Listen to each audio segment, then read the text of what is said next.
Is a Thai Tuesday, and Thai Law is brought to you this week by the 110 Grill, modern American cuisine and a top allergy-friendly restaurant. By Zudi, build any app your company needs in a week. By Twisted Tea, keep it twisted, New England. And Ty joins us this morning on the Harbor One hotline. Ty Law, good morning. Good morning, guys. Good morning, man. I'm having my coffee right now. From that performance, I want to spike my coffee, but I ain't gonna do it. It's still early, but I'm a little disappointed. I must say, I'm a little disappointed. Is that code, or are you actually having coffee? I think I know how. No. I'm having my coffee, but I damn near wanted to spike it before I go work out. But you know what? It's early. It's early in the season. I know we got a lot to talk about, guys, but man, it's going to be a long season if they don't turn it around. I'll tell you that. Well, you're a guy who has, in the past, had your moments when it comes to Bill Belichick and being on the wrong side of right with Bill. Do you feel like we've been talking about Kendrick Bourne? Do you feel like Bill did what was best for the football team by sitting Kendrick Bourne for nearly the entire game Sunday? I mean, look, it's easy to talk about something when you put somebody in, and he makes some plays at the end of the game. Why wasn't he in the beginning of the game? None of us know. We don't know what happened, that week. We don't know if there's any disciplinary problems. It's like I say, when you get into the game and you make a play, that's how you get back on the field. No matter when you got in the game, we can all speculate, but get in the game. Guess what? You probably earn yourself some time this week. Okay, keep doing it again week after week. But it was obviously something that happened to where he wasn't in the game in the beginning. We don't know what that is. Hell, we can speculate all day. You know how that is, Wiggy. Mm-hmm. We don't know what Belichick is thinking. But what he did do is he made some plays, so hopefully we see him more this next week. Here's an interesting point from a Rhode Island texter on the Subaru of New England text line. You can find your nearest Subaru retailer when you visit SubaruofNewEngland.com. The audio from yesterday from Bill on this show sounds like a guy who has absolutely nothing to do with the play calling. Like he has no idea why Kendrick Bourne wasn't in the game until 5 minutes left. Is that possibly what it is? Wait, I'm sorry. You broke up. I'm sorry, guys. I mean, it ain't my phone. One of y'all got Metro or something. I ain't hear one thing you said, man. Throw it back at me. That essentially Bill is not up to speed when it comes to Matt Patricia and play calling. And Shine brought up earlier that the lead drive of the game and the first drive of the second half went very well for the New England Patriots because in his mind they were scripted by Bill. Correct, Shine? That is exactly what I said. Yep. And so maybe when Bill is answering about Kendrick, he has no idea. I wouldn't go as far as saying Coach Belichick has no idea what's going on. He knows what's going on, but of course he's going to keep it mum, and he's not going to tell us. Something went on if he is supposed to be one of your better receivers to where he didn't play until the fourth quarter. He came in and made some plays. Like I said, let's stay on the positive here. He made some plays, so hopefully he earned himself some time. But we are going to just continue to keep speculating. I understand that Coach Belichick and they're doing everything by committee. But somebody better to get it together because it does not look good. I mean, we can point out the offensive line. We can point out the offensive coordinator, who's calling the calls. We can look at the defensive backs. We can look all over the field, and we can find some problems that the Patriots must address immediately. But this whole Kendrick Bourne thing, show and prove, and I'm sure that you'll get some play because at the end of the day, Coach Belichick wants to win. And if you're the guy that's going to come out and make some plays, you proved yourself, okay, let's give him a little bit more playing time. But somebody has to establish themselves to make this team, viable because that was a piss-poor performance in my opinion. Well, Ty, the rumors are, the reports are, is that he's kind of not agreeing or he's going against the system. He's complaining about the offense, whether it's his touches. So it seems like to me that he's disgruntled when it comes to the offense, and that is getting back to Bill, or Bill is seeing that in the way he's carrying himself and his body language. And I was trying to tell these guys that when you're in Bill's doghouse because you're going against the system, that's the most important thing. No matter how talented you are, if you're not buying into the system, you're not playing. Yeah, but when you tell me one receiver that you know, including yourself, that played on the offensive side of the ball, who ain't disgruntled when they ain't getting the ball. Yeah, but we ain't telling Bill that, though. We ain't. Man, I ain't doing doing the that. head coach, and every receiver that I know always think they open, always want the ball, always think they're going to have a more impact than probably what they can or what they should. So, I mean, that's every receiver as far as I'm concerned. But what you do have to do in New England is whatever it takes. If that means the reputation of shutting the hell up so I can get on the field, if you really want to play, shut the hell up and go and do what you did in the fourth quarter. So, like I said, I don't know. Like I said, every receiver wants the ball and think that they're open. And if you talk about any position across the board that has the what they call the diva, that's a wide receiver. So he probably just a typical wide receiver and the diva type that wants the ball and think that he's better than what he is. I don't know, but that's a typical receiver. I know it's a stereotype, but hey, every receiver wants the ball, and guess what? Shut the hell up and go do what you did in the fourth quarter, and you'll get some more playing time because at the end of the day, Bill Belichick wants to win.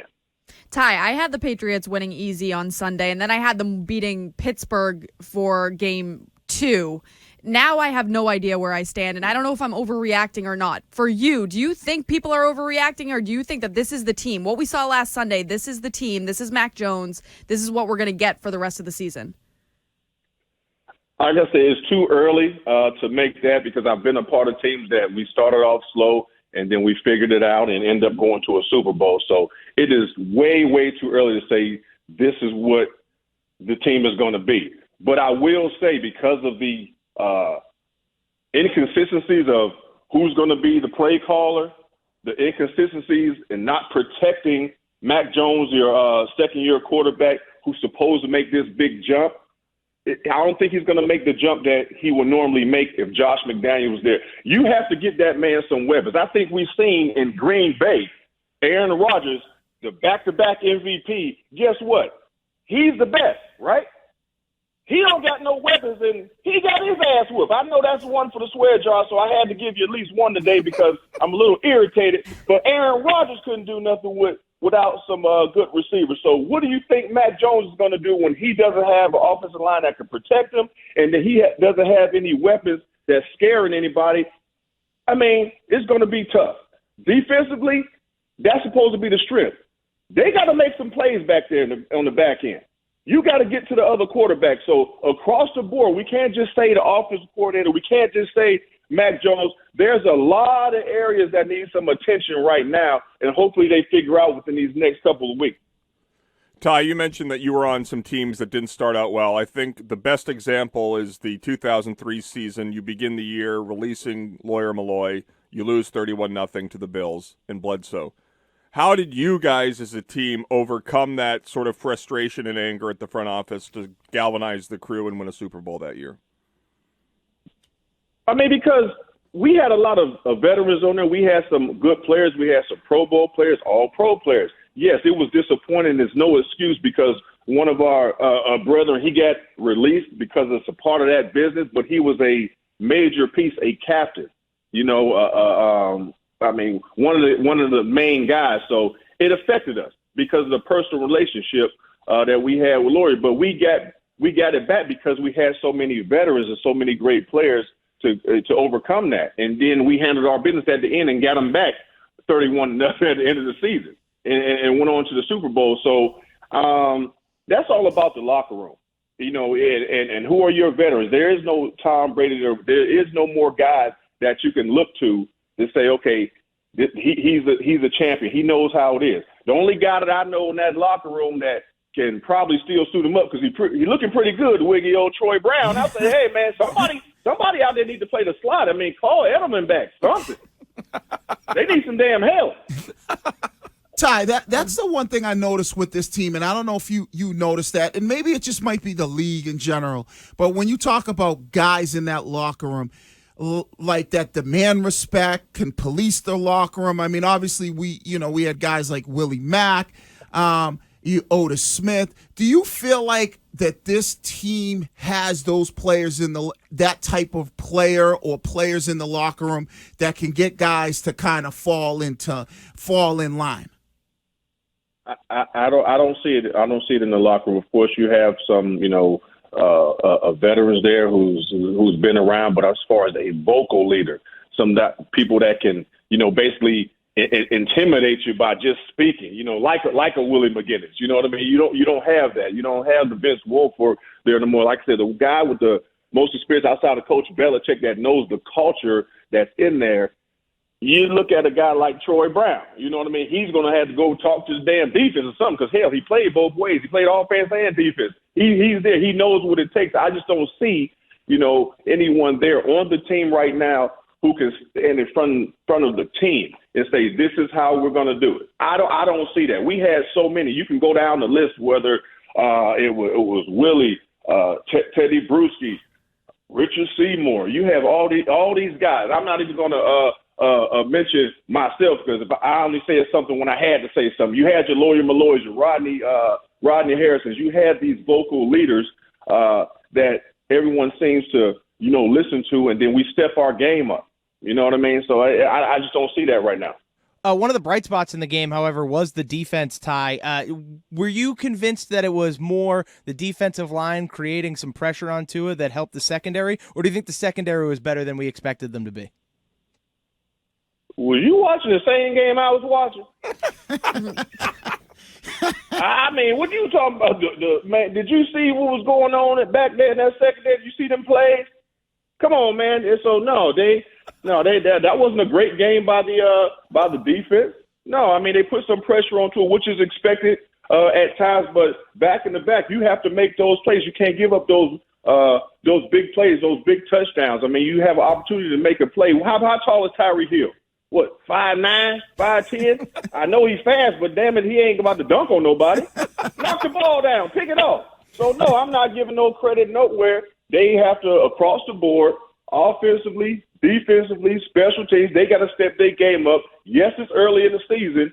We're not going to put too much on it, but if this is any indication of what they have to improve on, they have to improve on a lot next week.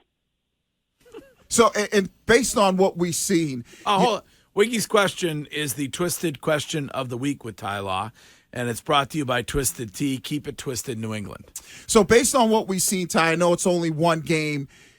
It doesn't look like they have a Ty, a Asante Samuels, or even a Malcolm Butler, J.C. Jackson. It doesn't look like they have that guy. Is there a chance? I mean, based on your expertise, anybody can turn into that.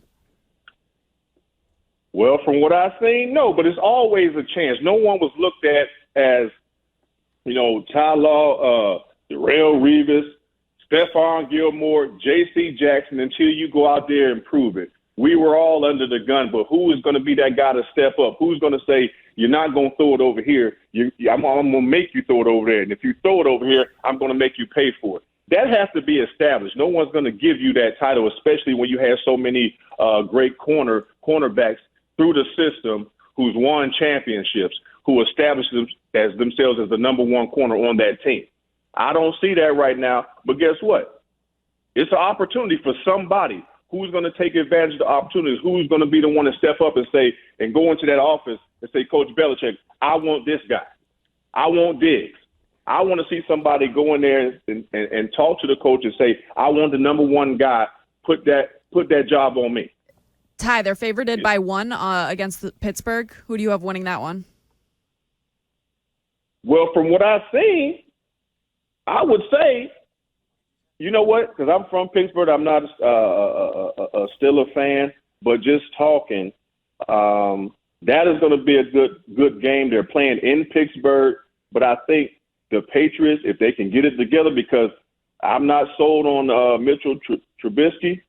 I think Belichick can put something together to win that game. But if you asked me if they were playing Buffalo this next week, oh, that's an ass whipping coming. That's an ass whipping coming. Now, because of the way that they played. Now, Pittsburgh, oh, we might have this one. Oh, we got this. You know what I mean? That's just my opinion because I'm not sold on the quarterback just yet. I think they're still a little bit in limbo as far as what they want to do. Yes, Mitchell Trubisky, he's the starting quarterback right now, but they got a Kenny Pickett sitting there waiting in the wings, and so I think there's a little bit of confusion over there with Pittsburgh too because they're just waiting for the right time to put in the young guy. You know what I mean? So I think we can take advantage of that. Well, Coach Belichick and the Patriots can take advantage of that. But like I said, if they were going Buffalo, hands down, and I hate to do that, but we have to be real and be honest. I would have took Buffalo, but Pittsburgh, I think that we can get this game and get back on the right track. Big weekend for Michigan. Tough matchup against UConn. You guys are really scheduling some tough opponents. Hey, that's what the damn Patriots gonna be looked at like UConn if they don't get it together. All right, Ty. As always, the pleasure is all ours, and we'll talk to you again next week. Okay, thanks, guys. Appreciate it.